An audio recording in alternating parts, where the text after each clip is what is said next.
మోక్ష సాధనమైన భక్తిని అనంతంగా అనుసరించేవారు అరుదనే చెప్పాలి.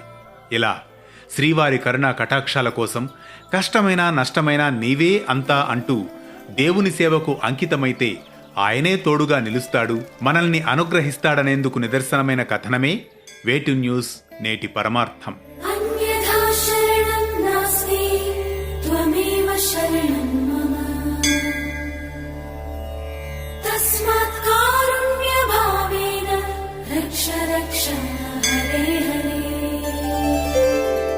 తిరుమల శ్రీవారికి పుష్ప కైంకర్యం చేసేందుకు 11వ శతాబ్దంలో రామానుజుల ఆధ్వర్యంలో అనంతాళ్వార్ అనే వైష్ణవ భక్తుడు కర్ణాటకలోని శ్రీరంగపట్నం సమీపం కిరంగూర్ గ్రామం నుండి తిరుమల చేరుకుంటాడు.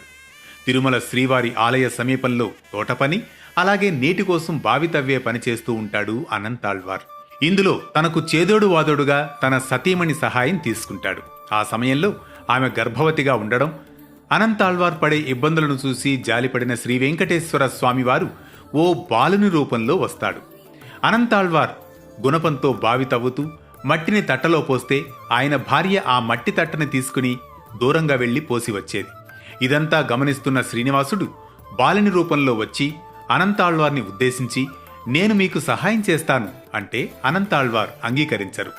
తదుపరి ఆ బాలుడు ఆయన భార్యకైనా సహాయం చేస్తానని అంటే ఆమె సరేనని అంగీకరిస్తుంది. ఆమె మట్టి తట్టను తీసుకుని వెళ్లి ఇస్తే బాలుడు దూరంగా పోసి వచ్చేవాడు. భార్య తొందరగా మట్టి తట్టలు తీసుకెళ్లి రావడం గమనించిన అనంతాళ్వార్ భార్యను అడిగితే ఆమె బాలుడు సహాయం చేస్తున్నాడని చెబుతుంది. దీంతో ఆగ్రహించిన అనంతాళ్వార్ కోపంతో చేతిలో ఉన్న గుణపాన్ని బాలుని మీదికి విసురుతాడు. అది వెళ్లి బాలుని గడ్డానికి తగులుతుంది. ఆ బాలుడు అక్కడి నుంచి వెళ్లిపోతే అనంతాళ్వార్ మళ్లీ బావి తవ్వే పనిలో నిమగ్నమైపోతాడు. ఆ తర్వాత సాయంత్రం చక్కగా పూలమాలలు అల్లి బుట్టలో పెట్టుకుని శ్రీవారి ఆలయానికి వెళ్తాడు అనంతాళ్వార్. ఆలయంలోని శ్రీనివాసుని గడ్డం ప్రదేశంలో దెబ్బ తగిలి రక్తం రావడం చూసిన అనంతాళ్వార్ అయ్యో, తాను గుణపం విసిరింది ఎవరి మీదకో కాదు, సాక్షాత్తు శ్రీనివాసుడేనని గ్రహిస్తాడు. స్వామివారి గడ్డంపై పచ్చకర్పూరం అద్దుతాడు. ఇప్పటికీ మనం అనంతాళ్వార్లు స్వామివారి మీద విసిరిన గుణపాన్ని తిరుమల శ్రీవారి ఆలయ మహద్వారం దాటిన తర్వాత కుడివైపు గోడకు వేలాడుతూ ఉండే దృశ్యం మనం చూడవచ్చు. శ్రీ అనంతాళ్వార్ బృందావనం శ్రీవారి ఆలయం వెనుక వైపున ఉంటుంది.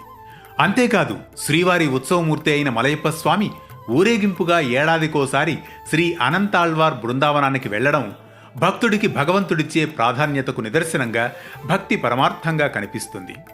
మరో ఆసక్తికర కథనంతో మళ్లీ కలుద్దాం పరమార్థంలో.